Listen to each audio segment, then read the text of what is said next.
ف عيب عليك، والله عيب عليك. انا متضايقة، والله العظيم متضايقة جدا. ف وجهوا له كلمة يا جماعة. السلام عليكم، ازيكم جميعا. معانا مشكلة النهاردة محتاجين فيها رأيكم. يعني أنا هقول لكم المشكلة أو هقول لكم الحكاية، ومحتاجين منكم كلكم تكتبوا رأيكم في التعليقات علشان صاحبة المشكلة متابعة معانا. تمام؟ كلام غريب هتسمعوه، معرفش يعني في كده صحيح ولا لأ. يعني في، تعالوا الأول أقول لكم على المشكلة وبعدين نشوف.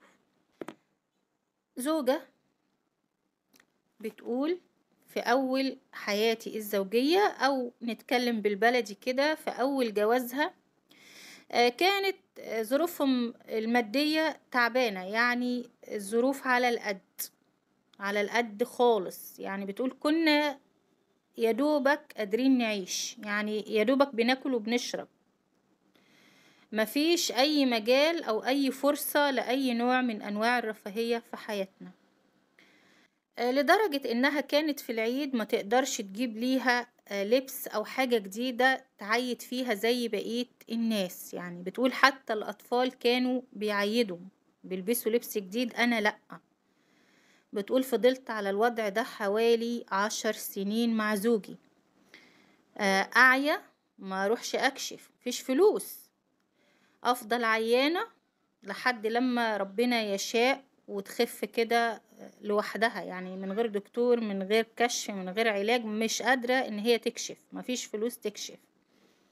رايحة مشوار، رايحة هنا ولا هنا، تمشي على رجليها، مفيش فلوس تركب مواصلة، مفيش اكل في البيت. والله العظيم تقولك تاكل عيش وملح وما تتكلمش. ما كانتش بتشتكي، واقفة جنب جوزها في كل حاجة، مستحملة كل ظروفه. حاجات تانية كتير طبعا بالشكل ده، مفيش فلوس.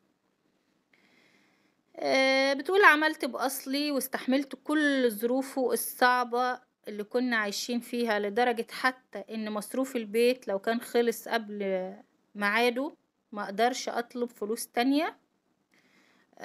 لدرجة انها زي ما قلت لكم كانت ممكن تاكل عيش وملح، عيش وتوابل من المطبخ، اي توابل اللي احنا عارفينها في المطبخ دي كانت بتاكل منها عشان ما تطلبش منه فلوس زيادة لمصروف عن مصروف البيت يعني وكده. طبعا بتقول هو ما كانش مقيم معاها طول الشهر بحكم شغله، كان بيقعد معاها اسبوع واحد في الشهر والثلاث اسابيع التانيين في شغله. فبتقول ما كنتش بحب احسسه باي حاجة او ان هو مقصر او وكنت دايما بدعي ربنا ان ربنا يفرجها عليه ويعوضني خير على الصبر اللي انا صبرته. يعني بتقول 10 سنين في صبر، في حرمان، في كل حاجة انتوا ممكن، فقر، يعني فقر مدقع. فيشاء الله بعد ال10 سنين ان جوزها ربنا يفرجها عليه وفتح له ابواب الرزق من وسع. فطبعا الطبيعي ان هو يعوضها عن الايام الصعبة اللي هي شافتها معاه، يعوضها عن الحرمان اللي اتحرمته، سواء من لبس، سواء من اكل، سواء من اي حاجة. يعني من اي حاجة هي آه يعني تعبت كتير في حياتها معاه. طبعا انتوا فاهمين انا قصدي ايه. زوجة وقفت جنب زوجها وتعبت معاه واستحملته في اصعب ظروفه، فالطبيعي ان هو لما ربنا يفرجها عليه يعوضها عن الايام الصعبة دي.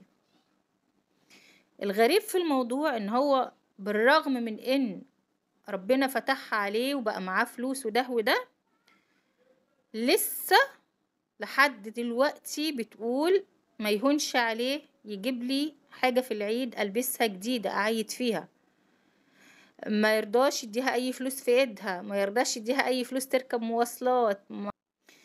اخرها معاه تاكل وتشرب بس، يعني لسه معيشها في نفس الظروف الصعبة اللي كانت عايشة فيها في اول حياتها. بتقول بيستخسر فيا كل حاجة، كل حاجة، وبيطالبني ان انا افضل عايشة معاه زي ما كنت عايشة معاه في الاول. طب انت الاول ما كانش معاك فلوس، دلوقتي انت بقى معاك فلوس وربنا فتحها عليك، ليه بتعمل كده؟ لدرجة ان هي بتقول دلوقتي لما باعية لو خدني كشف عليا ما برضاش يجيب لي العلاج، مش عايز يجيب علاجها. اتعود ان هي عايشة معاه بتتنازل عن حقوقها، بتتنازل عن اللي ليها عنده. اتعود ان هي عايشة ما بتطلبش حاجة. فلو انت لو راجل جدع، ولو راجل اصيل، ولو راجل تعرف في الدين، كنت قدرت وقفتها جنبك، كنت حطيتها على راسك من فوق. مين دلوقتي تستحمل كل الظروف الصعبة بتاعت جوزها دي وتقعد وتستره وما تتكلمش وتجوع وما تلبسش وتمشي على رجليها وحاجات تانية كتير احنا ما نعرفهاش اللي خلاها تستحمل ده؟ اكيد استحملت حاجات تانية كتير منك او من ظروفك. فازاي انت دلوقتي بتبخل عليها وانت معاك؟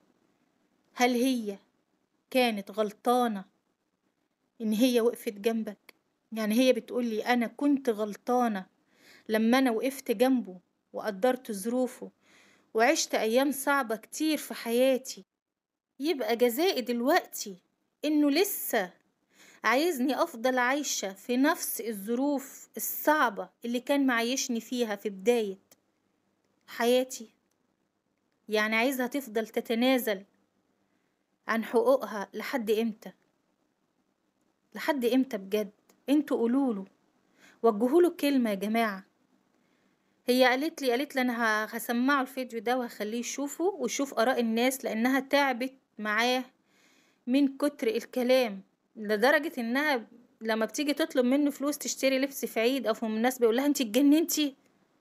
انت عايزة كذا عشان تجيبي فستان او تجيبي عباية تحضري بيها فرح او ده وده؟ طب يا بابا انت حضرتك ما كانتش بتجيب حاجة خالص، يعني ما كانش فيه فلوس فما كانتش بتجيب حاجة خالص، انت دلوقتي معاك. ف